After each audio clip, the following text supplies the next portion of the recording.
Hello people, welcome to Aryavart reacts. मैं गौरव आप सभी का स्वागत करता हूं। तो टाइटल से आपने देख लिया होगा कि आज हम श्रद्धा कपूर के ऊपर बात करेंगे, क्योंकि ये सजेस्ट किया गया था मेरे एक सब्सक्राइबर द्वारा। तो मैंने सोचा कि क्यों ना इसके ऊपर बात की जाए। और श्रद्धा कपूर का जो करियर ग्राफ है वो बात करने लायक है। मैं समझता हूँ कि अभी के समय में वो उनका स्टारडम जो है वो बढ़ता चला जा रहा है। तो हम पूरा ये एक सिलसिला देखेंगे, कहाँ से उन्होंने शुरुआत की और किस आगे जो उनका मुकाम होगा, कौन सा उनका गोल होगा, लक्ष्य होगा, वो किस तरह का दिखेगा फ्यूचर का। तो सभी बातें हम करते हैं। आगे बढ़ने से पहले लाइक, सब्सक्राइब, शेयर करना बिल्कुल भी नहीं भूलिएगा। पूरा वीडियो भी जरूर देखिएगा। Let's start.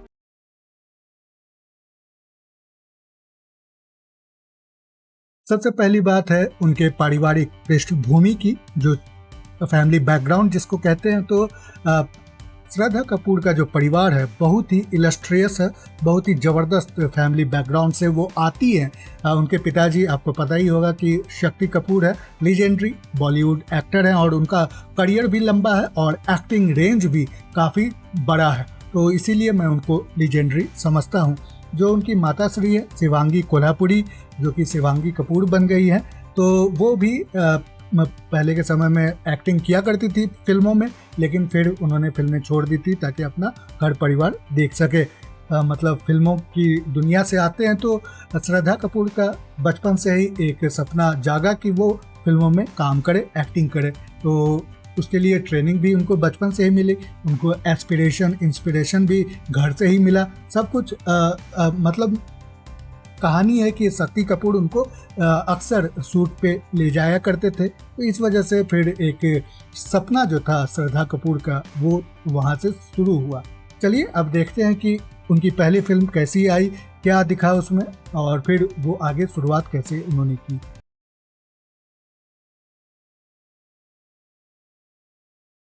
पहली फिल्म तीन पत्ती। अब ये फिल्म जो थी वैसे तो चली नहीं, लेकिन बहुत ही बड़ी प्रोजेक्ट थी। अब इसका मूल कारण ये है कि इसमें काम करने वाले सुपरस्टार अमिताभ बच्चन थे, साथ में हॉलीवुड के एक आइकन जिन्होंने ऑस्कर भी जीता है, बेन किंग्सले, वो भी इसमें थे, और साथ में आर माधवन भी थे। तो इसीलिए बहुत ही बड़ी ये प्रोजेक्ट थी।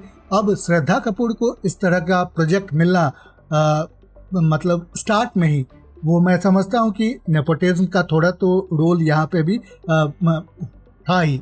उसके बाद ये तो चली नहीं, लेकिन श्रद्धा कपूर को आलोचकों ने भी सराहा और जो ऑडियंस है वो भी उनके पोटेंशियल को देख रही थी कि फ्यूचर में, भविष्य में वो अच्छा काम करती रहेंगी।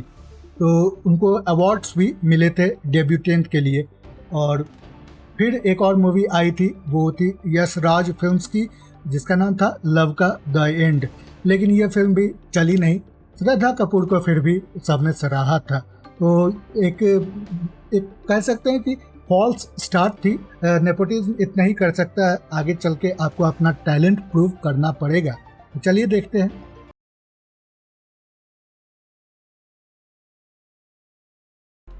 तो ऐसे फॉल्स स्टार्ट के साथ फिर लगा कि कहीं ब्रेक ना लग जाए श्रद्धा के करियर में, लेकिन ऐसा हुआ नहीं। एक बहुत ही ज़बरदस्त ब्रेक थ्रू फिल्म आ गई और उसका नाम था आशिकी 2, जिसमें वो पहली बार आदित्य रॉय कपूर के साथ बड़े पर्दे पे नजर आई। अब इसके जो निर्देशक थे वो मोहित सूरी थे, जो अभी काफ़ी चर्चा में है अपने फिल्म सैयारा को लेकर। तो ये फिल्म जो आशिकी 2 थी, इसने तहलका मचा दिया और श्रद्धा कपूर को घर घर का मेन उनकी ख्याति दिखने लगी। यहाँ से उनकी एक ज़बरदस्त शुरुआत हमें देखने को मिलती है। फिर आगे चल के उनकी कुछ फिल्में आई, बहुत सारी फिल्में चली नहीं, लेकिन बहुत सारी फिल्में बहुत अच्छा बिजनेस कर पाई थी। जैसे कि ABCD 2 आई थी, बागी आई थी, एक विलन भी थी। तो ये सभी अच्छा बिजनेस कर पाई थी। लेकिन आशिकी 2 ने ये एस्टैब्लिश कर दिया कि ये लंबे समय तक चलने वाली हैं।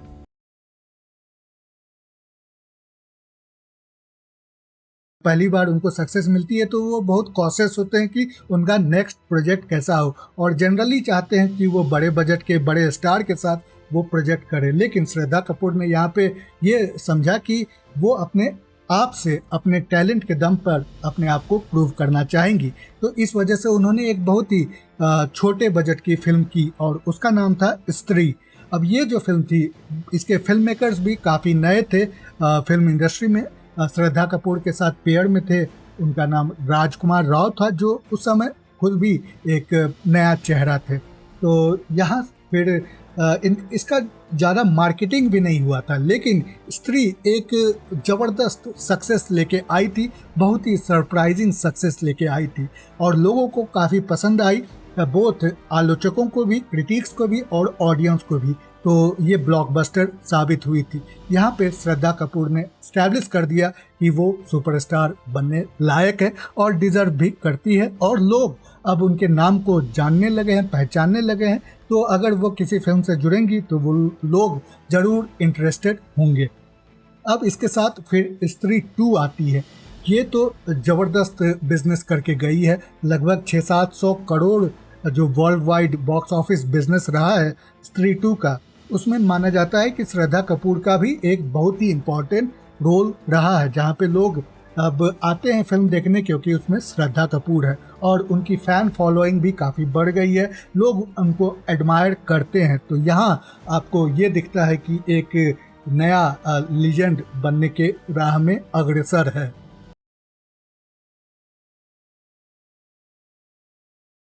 श्रद्धा कपूर के साथ यूनिक बात यह है कि वो फोकस करती हैं अपनी एक्टिंग को लेकर, अपने जो प्रोजेक्ट्स हैं उस पे डेडिकेशन होकर। उनकी सोशल मीडिया फॉलोइंग काफ़ी अधिक है, one of the most followed actress वो कहलाई जाती हैं या सेलिब्रिटीज़। इंस्टाग्राम पे खासकर उनके लगभग 9 करोड़ फॉलोअर्स हैं।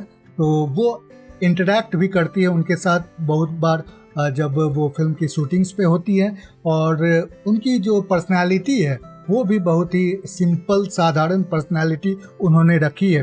तो ये मानना है कि इवन दो वो सोशल मीडिया पे है, लेकिन वो बहुत ही सिंपलिस्टिक उनका स्टाइल होता है। मैंने देखा है कि आजकल के समय में जो एक्टर एक्ट्रेसेस आ रही हैं वो एक्टिंग पे कम ध्यान देकर वो सोशल मीडिया पे ज़्यादा ध्यान देती है। एज ए इन्फ्लुएंसर वो बनना चाहती है, चाहे वो ट्रैवल इन्फ्लुएंसर बने, glamour influencer, yoga influencer, fitness influencer, food influencer, तो वो ज़्यादा अभी हमें देखने को मिलता है। लेकिन श्रद्धा कपूर का पूरा फोकस उनकी एक्टिंग को लेके है। इवन मीडिया में उनकी प्राइवेट लाइफ की बातें ज़्यादा निकल के नहीं आती है, क्योंकि उन्होंने अपनी लाइफ को प्राइवेट रखा है और जो पब्लिक अपीयरेंस होती है वो फिल्मों को लेकर ही होती है, कोई अलग बात वहाँ देखने को नहीं मिलती है। तो ये एक तरह से लोगों को काफ़ी पसंद है। गर्ल नेक्स्ट डोर वाला उनका क्लीन इमेज लोगों को काफ़ी भाता है और डाउन टू अर्थ भी वो काफ़ी है। तो उनकी मुस्कुराहट जो है लोगों को बहुत ही पसंद आती है, बहुत खुश मिजाज भी दिखती है। तो इसीलिए श्रद्धा कपूर से लोग एक तरह से ऐसा लगता है कि रिलेटेबल है, तो लोग इसीलिए उनको और पसंद करते हैं।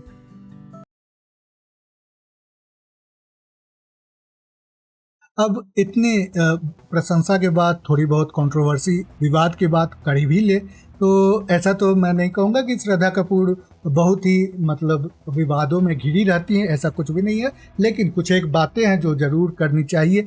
सबसे पहली बात, जैसे और सेलिब्रिटीज़ हैं उसी तरह श्रद्धा कपूर को भी ये देखा जाता है कि वो अक्सर जब भी हिंदू त्योहार होते हैं जैसे कि दिवाली, होली, उस पर भाषण देना चालू कर देती है आम जनता को, जो कि नहीं होना चाहिए, क्योंकि आप डबल स्टैंडर्ड रख रहे हैं।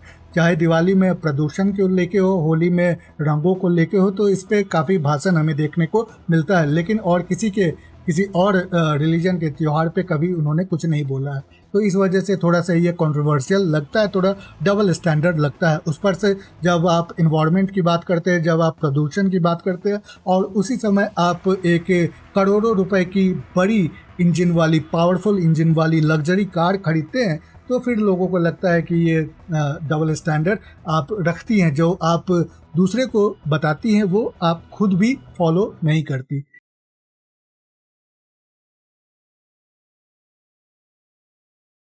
चले अब कंक्लूजन पे आते हैं। कंक्लूजन, मुझे लगता है कि मैं अपनी ओपिनियन दे रहा हूँ। मेरा मतलब मैं कोई श्रद्धा कपूर का इतना बड़ा तो फ़ैन नहीं हूँ, मुझे अच्छी लगती है, मैं किसी का वैसे फ़ैन नहीं हूँ। तो मैं समझता हूँ कि जो मेरी ओपिनियन है वो थोड़ी सी अनबायस्ड होती है, बहुत नेचुरल होती है, न्यूट्रल होती है, ये भी मैं कह सकता हूँ। अब श्रद्धा कपूर में मैं ये देखता हूँ कि उनका जो स्टाइल है, पर्सनालिटी भी है, और जो टैलेंट है एक्टिंग का, वो दो तरह के या दो दुनिया का थोड़ा सा मिक्स हमें दिखता है। ये दुनिया पहले जनरेशन की एक्ट्रेसेस और अभी के जनरेशन की एक्ट्रेसेस का दोनों का समन्वय है।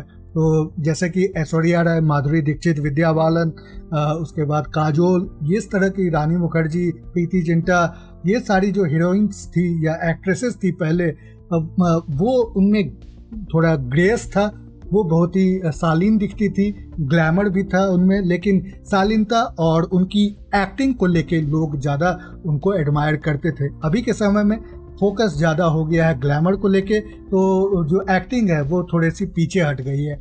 श्रद्धा कपूर के साथ हमें ये देखने को मिलता है कि ये दोनों का मिक्स है।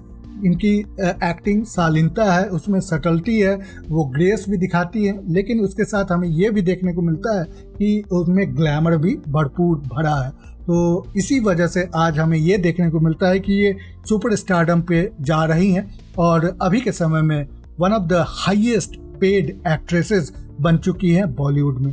तो इसी वजह से मैं समझता हूँ कि फ्यूचर जो है इनका काफ़ी अच्छा है, और मे बी पॉसिबल कि इनका जो नाम है वो उसी कैटेगरी में लोग लेंगे जो आज ऐश्वर्या राय, माधुरी दीक्षित, काजोल, रानी मुखर्जी, प्रीति जिंटा, इन सभी के नाम के साथ जोड़ा जाएगा।